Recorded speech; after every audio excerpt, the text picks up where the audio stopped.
Hello everybody. Today I'm going to be reviewing and ranking all of the Crypt the Necrodancer characters. This is just purely my opinion, extremely subjective, and so yeah, if you have any different opinions, feel free to explain them in the comments. Yeah, I'm going to be ranking them based on how fun I think they are, how much I enjoy playing them, whether I feel that they're uh, well, just how much I like coming back to them basically as characters. I was going to say, oh, I'll do it on how fair they are, but we all know Coda's not going to rank very highly if I were to do it like that. So Crypt the Necrodancer is not a fair game, so I will not be ranking them on fairness, just on purely my opinion, how much I like them, and yeah. So we'll start off with the normal character, Cadence. I'm going to put Cadence in the great tier because she has no upsides, no downsides. She's just purely standard, which is a great introduction. And I think the reason why I'm not putting her in the not bad tier and instead putting her in the great tier is because of her final two boss fights. Both of these fights, Dead Ringer and the Necrodancer fights, are both so much fun. They were really fun to learn back in the day when I was figuring out how they worked. And a sense of satisfaction as well from completing sort of the first part of the story was great. So I'm going to put Cadence in the A tier, actually great, very, very fun to play. Next we have Melody, Cadence's mother. Melody is my favourite character. I absolutely love the way she plays. So if you don't know, Melody has the Golden Lute, which is a completely reworked weapon. Instead of hitting enemies directly to attack them, you have to move around them. And I think the thing that makes the lute just so good is the fact that when you move towards enemies, you have attacking priority. So anything that has 1 HP, you will just instantly kill by moving towards them. So all the time that you've spent learning the patterns, like, oh, if you have like a one range weapon, don't move towards something that's about to attack because it will hit you.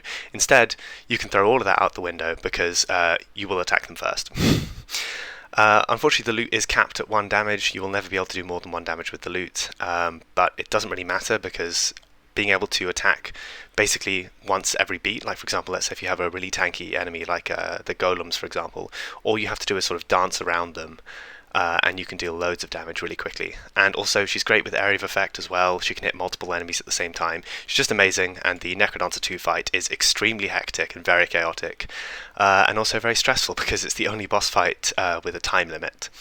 But yeah, overall, Mary, my favourite character, absolutely love her. Next we have Arya, Cadence's grandma. Arya is a very difficult character. I remember back in the day I spent hours and hours and hours practicing Zone 4 Arya before they added the Amplified DLC, and then when they added the Amplified DLC I spent even more hours practicing Zone 5 because she is very, very difficult.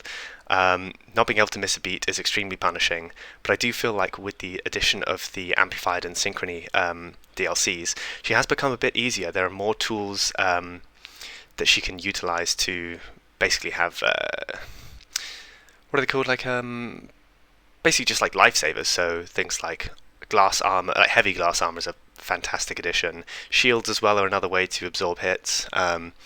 She's just got quite a few sort of saves nowadays. So she's not as punishing, but still a very tough character. The final boss fight is extremely fun. Just in case you haven't done it, I won't spoil what it is, but it's a great fight. Very, very intense at the end of a long Arya run, and very satisfying when you finally get it. So I'm going to put Arya. I'm sort of tossing up between these two. I think I'll put her in the A tier because she's very fun to play and very, very satisfying. Next we have Dorian. I'm just going to put him in the F tier. He's not fun at all. I can't stand the moving two tiles at once. I know everyone says he's not that difficult, and when I really sort of focus, I can win a run, but I get very impatient just sitting around and waiting. It just feels like the only way to have any sort of consistency is to sit and wait and miss the beat, and as a result you never have any coin multiplier, and because it's already annoying to pick up gold and like go to the shop, you feel like you have so few items. It's just not fun, just sitting and waiting. Although currently I'm working on the lowest of the low challenge, and he is definitely going to be one of the easier ones since he has such a strong starting kit. That's his only redeeming factor. It's just like starting with the ring of damage and very strong armor. That's the only good thing, but I still just cannot stand the gameplay. Some people find it fun. It's not for me, and we'll leave it at that. Eli. Eli, for me, is somewhere between the B and C tier. I'll give my reasoning first and then I'll make my mind up. Eli pre-DLC was worse because he didn't have the shovel weapon that allows him to hit enemies away. So it back in the past, or if you turn off the Amplified DLC, you have to be very careful about enemies that move every beat. And sometimes there's very little you can do if like a monkey or a ghost in Zone 1 is like right next to you. There's just nothing you can do. However, in Amplified they gave him a weapon which allows him to kick enemies back, and after that he became much more fun to me. I don't know, it's a very slow kind of gameplay, just kicking bombs from afar. I don't know, it takes a very long time, but he's not particularly difficult. He's got very good crowd control, and 4 damage from the bombs is very good. It's just a slow gameplay, and I'm not massively keen on it, so I think I will stick him in the C tier. Dove. Dove does not attack and is very luck-based, I think. Yeah, it feels like you're always on edge, running just straight to the exit. I'm going to put Dove in the C tier. I find that she's a very, luck-based character. Feels like a very, it's kind of slow and fast depending on what your goals are. If you're just trying to beat an all zones run normally, it can be a sort of fast gameplay, like just running to the shop, getting a free item, and then running away straight to the exit, really. But so possibly this is biased by my recent lowest of the low attempts, but low percent Dove is just so bad. It's very stressful, just constantly running to the end, but it can also be very slow gameplay if you want to really give yourself the best chance, like luring enemies into spike traps, bomb traps. It can take a long time, and I just don't particularly find it fun. So I think I'll stick with the C tier. She's not as bad at all as Dorian, but definitely not my favourite. Coda. So when I first did an attempt of making this tier list before they added the Hatsune Miku character, I put Coda in the B tier because it's a very frustrating character to play. But the more that I play Coda and the better I get, still not great, only got to like zone 3-1 in a all zones run so far. The more I play Coda, the more fun I have. It's just, I don't seem to mind that it's such a challenge. I think I like the challenge so much. Like it's what keeps me coming back to Coda. Just the fact that I am still nowhere near actually winning a run. For example, like I'll come back to Coda a lot more than, I don't know, someone like Cadence, because I can just boot up an all zones run, and this isn't a flex, but it's not a massive challenge. But Coda, I am always on my toes. But it just because I'm anticipating it to be a difficult challenge. When I lose, it doesn't feel that frustrating, or maybe I haven't got far enough in a run for it to actually be super frustrating. But anyway, I'm actually going to put Coda in the S tier, which is possibly a hot take. I don't know. I really enjoy the challenge. There's so much to learn, so much depth. Very, very fun. Bolt. I think Bolt is going to go in A tier for me. I realise nothing is going in the B tier, but so I'm sure something will soon. Bolt is for me an A tier character. I love the intensity of the double speed. It's I think part of that is the reason why I keep coming back to Bolt more so than other characters like Cadence, because I like having like more beats to have per floor, so you can get more stuff done. Like often with characters where I'm trying to min-max with like Cadence and stuff, 2 minutes or just over 2 minutes is not that much time to do a lot of things. So when you have double the amount of beats, you can get more stuff done. And Bolt starts with a spear, which just makes her much easier than Coda, for example. I don't play Bolt with a one range weapon because I don't have a Death Wish. So yeah, just finding good two-range weapons makes Bolt very fun, very intense, especially around sort of like the fast tempos like 4-3, like even just 1-3, 2-3, and 3-3 have very fast songs. And not to mention the death metal boss fight is very, very fast. But yeah, overall, I think a very balanced character. Just if you need to practice her a lot, but once you get the double speed down, she's really not too bad, I find. Okay, here we go. Speaking of nothing in the B tier, Monk's going to go in the B tier. I do find Monk quite fun, not amazing. I think he would be in the C tier pre the health change, because 2 HP with the blood shovel was just awful. 3 HP is much, much, much fairer, especially since the low percent challenge I'm working on. Yeah, you need that health, really. I wish he didn't start with the blood shovel. I hate the blood shovel so much. I feel like when I'm playing Monk, my goal is to always, the first thing I want to do is swap out the blood shovel. It's just, yeah, it's a terrible shovel, I think, unless you're like speedrunning or score challenging, I don't know. It takes a bit of time, of course, to unlearn the gold thing, but now they've added recently a feature where you can sort of change the color of the outlines of the gold, which can help eliminate that habit of picking up gold all the time. And there's also a mod, I think, that can change it to like big red X's, so that can help remind you not to pick up gold. But I've been playing Monk for a long time. That habit is very much gone for me, so I think the most annoying thing is things like wind mages, confusion in zone 4. Yeah, it can be tough, but overall, once you get over the gold habit, it's not bad. It's just kind of fine to play, decent challenge. Yeah, Bard. I'm also going to put Bard in the B tier. He can be a great introductory character for people that just either don't like the rhythm aspect of Crypt and the Necrodancer, or haven't yet got used to the beat mechanics. I do find myself coming back to Bard if I need to practice some particular interactions. But I think now the addition of the no beat mode has kind of just rendered that useless, because I can just, for example, if I want to practice like a particular Coda pattern, instead of going and practicing it with Bard, I can just turn on no beat mode on Coda. So yeah, Bard is less use for me for that, but yeah, he can be a good fun speedrunning character. Just like spamming the keys to quickly dash around the map is fun, and yeah, taking the time to really think about all the interactions definitely has its merits, but it is very much not a challenge, so I think I'll put him middle of the road there. Okay, Nocturna. I'm going to put Nocturna somewhere between S and A. I think I'll put her in the A tier for now. I absolutely love Nocturna. I think the Cutlass is a fantastic weapon. The bat mode is so strong, just being able to heal up every 5 kills, as and when you please. And also the fact that you can basically use the stairs to transform back into Nocturna's like human form. It can basically invalidate the restriction of the loss of HP when you transform back, so you can basically heal back up to full and actually stay at full.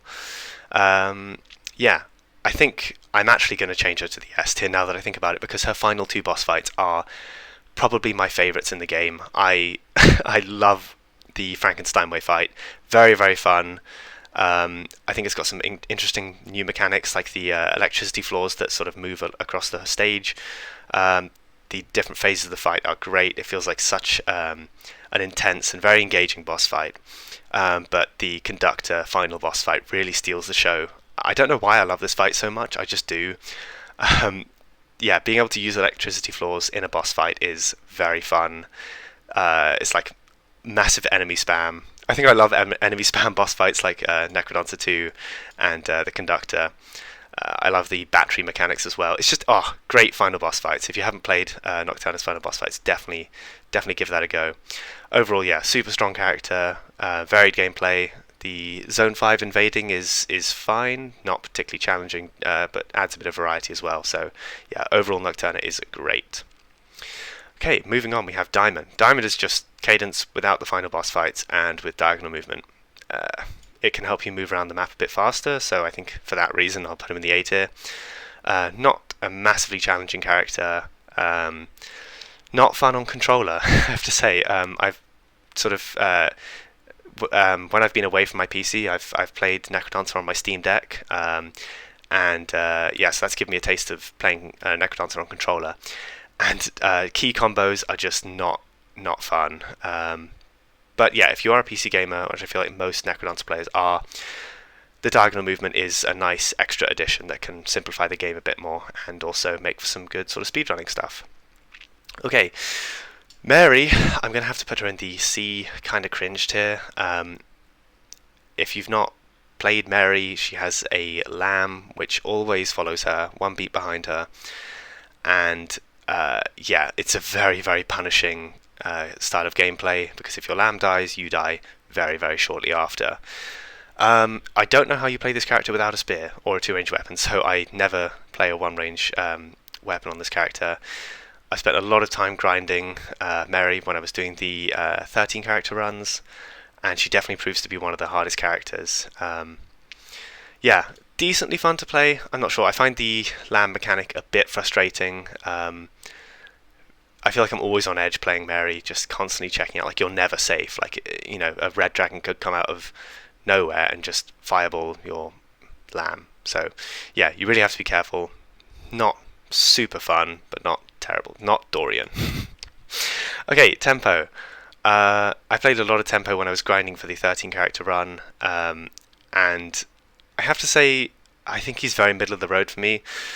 Insta-kills is very fun, but there are so many enemies on stage. Yeah, I think when I was replaying tempo, you know, I find it so hard to get out of zone 1.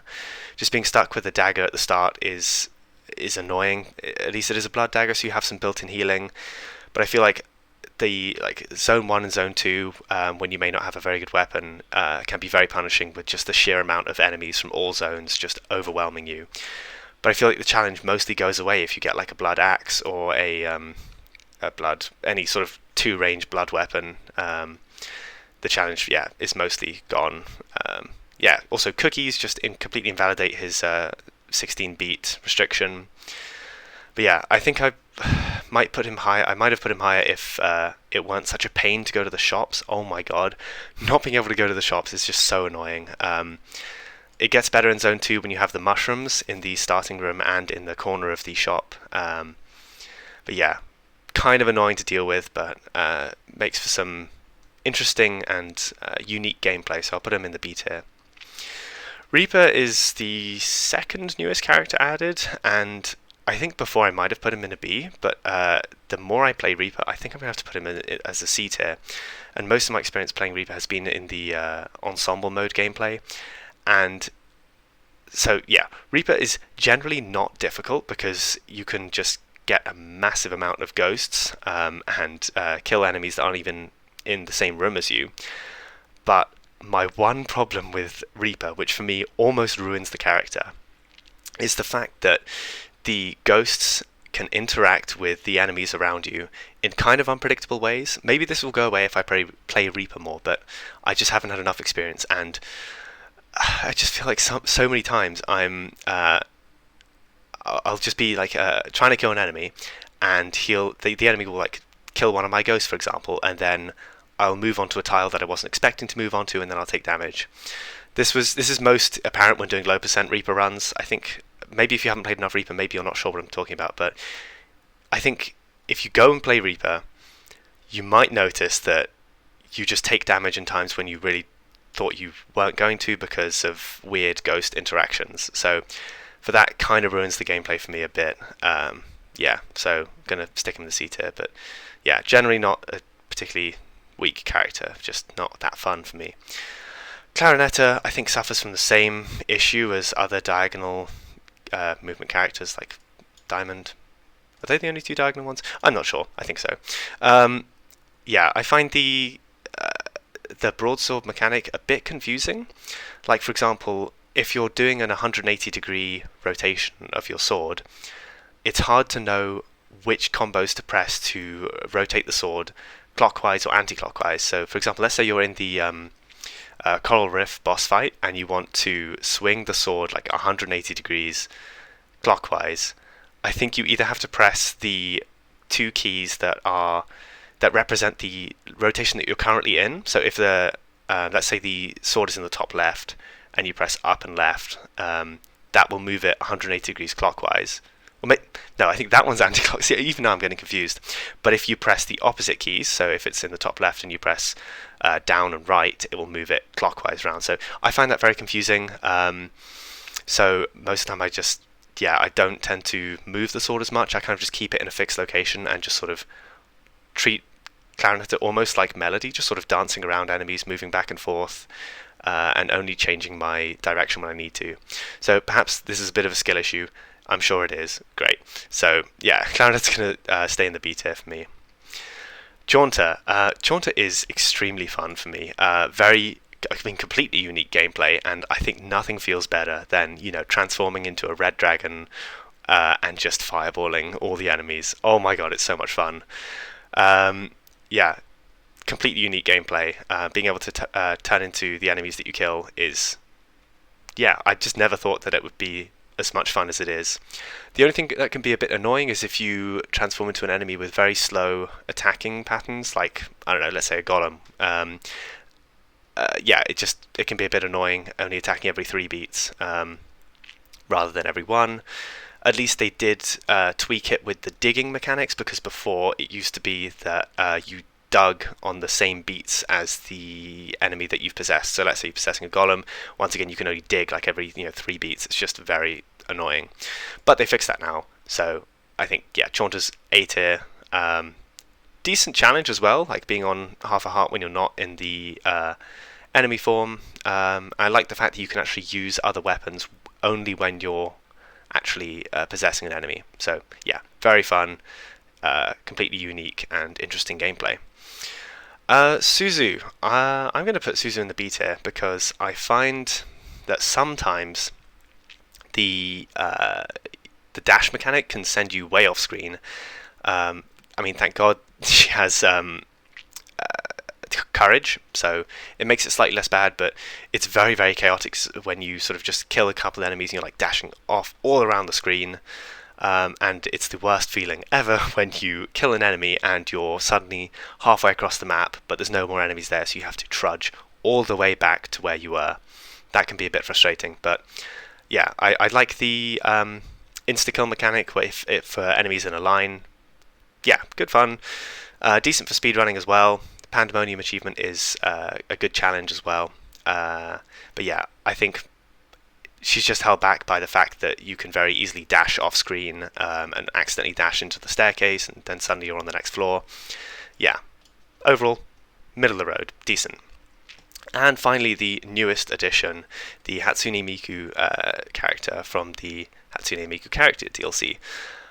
I have obviously had very little experience with her, since at the time of recording she's only been out for about 2.5 weeks, and most of that experience was on controller, and how I feel about diagonal movement. Diagonal movement characters. Now that I've realised, it's Diamond, Claretta, and Miku. I think Miku is the most annoying out of all of the diagonal movement characters, and I'm genuinely tempted to put her in the C tier. Maybe my opinions will change as time goes on, but I just haven't massively enjoyed my gameplay with her so far. Dashing through enemies is fine. It's a bit confusing sometimes, but I think the thing that absolutely holds her back and almost makes me want to put her in the F tier is the fact that she doesn't have courage.